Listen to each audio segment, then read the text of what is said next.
Tahukah kalian bahwa semua kesalahpahaman dari Cray Andre yang sekarang terjadi di dalam animenya sebenarnya sudah dimulai semenjak Cray pertama kali memutuskan untuk bisa menjadi hunter. Di mana pada waktu itu, Cray pun segera berkata seperti ini kepada teman-temannya, bahwa selain mereka perlu membentuk sebuah party, maka mereka pun juga perlu untuk membuat sebuah klan besar yang isinya adalah gabungan dari para anggota party kecil lainnya. Dengan sebuah tujuan untuk dapat memudahkan pekerjaan dari Cray. Dan juga supaya Cray bisa pensiun dengan tenang tanpa perlu repot-repot ikut menjalankan misi bersama dengan semua teman-temannya. Walaupun pada akhirnya rencana dari Cray Andre itu malah menimbulkan sebuah kesalahpahaman. Hingga Cray pun sampai dianggap oleh teman-temannya sebagai salah satu orang paling revolusioner di dalam negara Zebrudia. Karena dirinya telah berhasil menerapkan sebuah sistem yang mampu bergerak secara efektif di bawah satu komando, yaitu di bawah perintah dari Cray ketika mereka melakukan penaklukan dungeon. Nah, berdasarkan hal tersebut, maka di dalam satu video yang sama ini, kita pun akan membahas sama-sama tentang party seperti apa sajakah yang sekarang ada di dalam klan First Step. Serta siapa sajakah anggotanya, dan kenapa klan milik Cray Andre ini sekarang justru malah dianggap sebagai klan yang terbaik sekaligus yang terkuat di dalam negara mereka, yaitu negara Zebrudia. Oleh karena itu, tentunya bagi kalian yang penasaran dan juga ingin tahu mengenai semua topik pembahasan tersebut, maka kalian bisa simak terus ya video ini sampai habis. Kita mulai dari yang pertama, yaitu party dari Cray Andre itu sendiri, yaitu party Grieving Soul. Di mana secara garis besar, party Grieving Soul ini memiliki 6 orang member utama. Pertama adalah Cray Andre yang merupakan hunter level 8 dengan kelas pemburu harta. Kedua adalah Anthem Smart yang merupakan hunter level 7 dengan kelas seorang paladin. Ketiga adalah Lee Smart yang merupakan hunter level 6 dengan kelas assassin. Keempat adalah Luke Cycle yang merupakan hunter level 6 juga dengan kelas samurai. Kelima adalah Lucia Rogier yang merupakan hunter dengan kelas penyihir. Dan yang keenamnya adalah Citri Smart yang merupakan hunter level 2 dengan kelas alchemy. Nah, menariknya, selain ke-6 orang member utama dari party Grieving Soul tersebut, Cray pun akhirnya berhasil merekrut 1 orang member tambahan lagi yang sekarang merupakan salah satu anggota paling baru dan berasal bukan dari ras manusia. Tapi dia adalah seorang hunter dari kelompok spirit bumi atau Earth Spirit dengan nama Elizabeth. Berdasarkan hal itu, maka di dalam party Grieving Soul ini, Elizabeth adalah hunter dengan umur yang paling tua sekaligus yang paling berpengalaman. Bahkan menurut cerita dari spin-off-nya, umur dari Elizabeth sudah lebih dari ratusan tahun. Nah, selain terdiri dari para anggota party Grieving Soul, tentu saja masih ada beberapa party besar lainnya yang sekarang didaftarkan oleh Cray sebagai party paling penting atau sebagai party utama di dalam kelompok dari klan First Step. Di mana party yang keduanya disebut dengan party Archbrave. Yap, sesuai dengan namanya. Party ini adalah party terkuat nomor 2 yang sekarang dimiliki oleh hunter dengan kelas hero. Atau di dalam animenya sekarang masih berada pada kelas leader yang merupakan rival abadi dari Cray Andre. Siapa lagi kalau bukan Akrodin? Nah, alasan Akrodin dianggap sebagai rival sebenarnya bukanlah karena perbedaan kekuatan dari mereka berdua, tapi karena terdapat perbedaan status bangsawan yang sekarang dimiliki oleh Cray Andre dan juga dimiliki oleh Akrodin. Mengingat di dalam ceritanya, Akrodin adalah seorang hunter dengan garis keturunan paling murni dari para hero yang terdahulu. Karena faktanya, kakek dari kakeknya Akrodin adalah hunter terkuat nomor 1 di dunia, yang memiliki kelas paling langka, yaitu kelas dari para pahlawan atau kelas hero. Bahkan di dalam rumah keluarga bangsawan Rodin, sampai dengan sekarang masih tersimpan satu buah pedang legendaris peninggalan dari pahlawan bangsawan Rodin, yang dipajang di dalam ruangan tengah dari rumah mereka, sebagai simbol atau sebagai penanda bahwa mereka adalah keturunan dari keluarga para hunter yang terkuat. Namun jika kita bahas tentang Rodin di sini, maka hal itu akan sangat panjang sekali. Oleh karena itu pada video kali ini, kami pun tidak akan membahasnya lebih dulu, dan juga mari kita langsung masuk saja ke dalam para anggota yang lainnya. Di mana anggota kedua dari party Archbrave ini adalah Armel Herstrom, yaitu seorang hunter level 6 dengan kelas Swordsman. Lalu, anggota party yang ketiganya adalah Isabella Melnas, yang merupakan seorang hunter level 6 dengan kelas penyihir. Kemudian anggota party yang keempatnya adalah Benetarem yang merupakan seorang hunter level 6 dengan kelas pengintai. Dan yang terakhir adalah Yusiragi. Dia adalah anggota terbaru dari party Archbrave, yaitu seorang hunter level 5 dengan kelas penyembuh.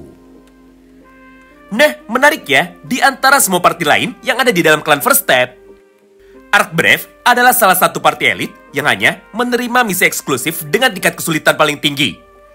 Serta mereka pun biasanya selalu menolak bekerja sama dengan para anggota party lainnya.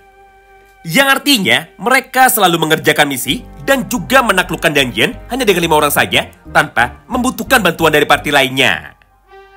Berdasarkan hal itu, maka sangat wajar sekali jika Cry sangat bergantung kepada kekuatan dari Akrodin ketika dirinya memiliki masalah di dalam dungeon.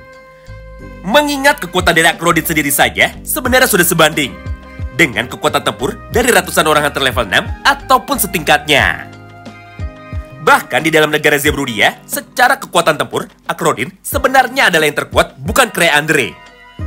Tapi, karena pencapaian dari Akrodin sekarang masih kurang, maka dia pun selalu gagal naik untuk dapat mencapai hunter dengan level 8 sama seperti Cray Andre.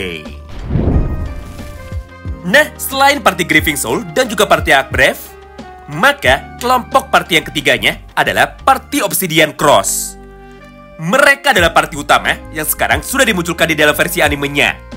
Di mana di dalam ceritanya, ketua dari party Iron Cross ini adalah Svenenger yang merupakan seorang hunter level 6 dengan kelas Archer. Ditambah dengan 2 orang anggota utama mereka, yaitu Henrik sebagai hunter dengan kelas penyembuh dan juga Marietta sebagai hunter dengan kelas penyihirnya. Lalu party yang keempatnya adalah party Holy Thunder of Starlight, atau biasanya disingkat dengan nama party Starlight. Nah, yang keempat ini merupakan party paling spesial dan juga party paling eksklusif, karena pada dasarnya mereka hanya menerima anggota baru yang merupakan para keturunan dari negara mereka saja. Dan juga, mereka pun hanya mau menerima anggota baru yang merupakan hunter dengan satu ras yang sama, yaitu ras Noble Spirit atau mungkin lebih dikenal dengan nama ras Elf. Di mana secara umum, terdapat 2 orang anggota utama sekaligus 2 orang anggota paling penting dari party Starlight ini. Yang pertama adalah ketua dari party Starlight, yaitu Lapis Fulgor. Dia adalah seorang hunter dengan kelas penyihir tinggi atau High Wizard. Lalu anggota yang keduanya adalah adik dari Lapis Fulgor, yaitu Chris Argent. Dia adalah seorang hunter level 3 dengan kelas penyihir junior atau disebut dengan Magus. Menarik ya, berbeda dengan party yang lainnya, semua anggota dari party Starlight ini hanya berisikan para penyihir saja. Karena pada dasarnya, ras dari Noble Spirit adalah ras yang paling sensitif dengan mana. Sehingga secara otomatis, mereka pun lebih hebat dalam kekuatan pengendalian mana jika dibandingkan dengan para manusia. Selain itu, party Starlight ini merupakan sebuah party yang direkrut secara langsung bukan oleh Cry, tapi oleh Citri Smart. Karena di dalam ceritanya, mereka membutuhkan bantuan dari party Starlight untuk dapat melatih kekuatan sihir dari Lucia. Karena di dalam ceritanya, mereka membutuhkan bantuan dari party Starlight untuk dapat melatih kekuatan sihir dari Lucia. Walaupun pada dasarnya, party Starlight adalah party sumber masalah bagi Cry. Mengingat sifat dari para Noble Spirit yang sangatlah merepotkan sekali. Apalagi mereka selalu memandang manusia dengan sebelah mata. Dan juga mereka pun selalu merasa memiliki derajat yang paling tinggi dari para hunter manusia lainnya. Bahkan di dalam salah satu chapternya, Akrodin yang merupakan hunter paling bijak pernah berkata seperti ini kepada kita, bahwa party Starlight sebenarnya bukanlah party dari para penjahat, tapi mereka adalah party yang merepotkan karena sering sekali mengalami konflik dengan para manusia hanya gara-gara kesalahpahaman saja. Nah, akibat kelakuan rusuh yang selalu dilakukan oleh anggota party Starlight, Cry pun tanpa sengaja justru malah terlibat di dalam sebuah perang besar melawan kelompok atau party dari hunter level 8 lainnya, yaitu party Crimson Flame. Di mana di dalam ceritanya nanti, Crimson Flame digambarkan sebagai salah satu lawan terkuat yang pernah dihadapi oleh teman-teman dari Cry. Mengingat mereka memiliki ketua yang merupakan hunter level 8 dengan kelas penyihir agung yang kebetulan memiliki julukan sebagai master dari kekuatan sihir api. Selanjutnya, party yang kelima dari klan First Step adalah party dengan nama Torch Knight. Nah, berbeda dengan keempat party sebelumnya, party Torch Knight ini adalah salah satu party terkuat yang datang dari negara Jepang. Mengingat mereka semua memiliki penampilan fisik yang seragam, yaitu semua anggotanya menggunakan pakaian dari samurai. Ditambah, mereka adalah party yang paling disiplin, serta party yang sama sekali tidak pernah melakukan kesalahan. Bahkan menurut Cray, party Torch Knight ini tidak cocok disebut sebagai sebuah party, tapi lebih cocok jika disebut dengan kekuatan militer. Mengingat tingkat kedisiplinan mereka sangat tinggi, dan juga mereka selalu menggunakan pakaian yang seragam kemanapun dan juga dimanapun. Selain itu, pada volume ke-7 novelnya, kita pun juga mendapatkan sebuah ilustrasi tentang seperti apakah pakaian dari mereka semua. Di mana pada gambar ini, kita pun dapat menyaksikan penampilan ketua party dari Torch Knight, yaitu Touka Kongguin. Yang kebetulan saat itu sedang diperintahkan oleh Cray untuk dapat menjalankan misinya juga, sama seperti party lainnya di atas. Nah, itulah 5 party terkuat sekaligus 5 party pendiri yang sekarang ada di dalam kelompok dari Cray Andre, yaitu klan First Step. Di mana di dalam ceritanya, kelima party itulah yang nantinya akan dikirimkan oleh Cray secara bergantian untuk dapat menyelesaikan semua masalah dari Cray. Walaupun pada akhirnya mereka pun sebenarnya sama sekali kurang berguna. Mengingat hampir di setiap pertarungan besar, kelompok dari klan First Step baru bisa menang ketika Cray Andre sudah memutuskan untuk bisa datang secara langsung.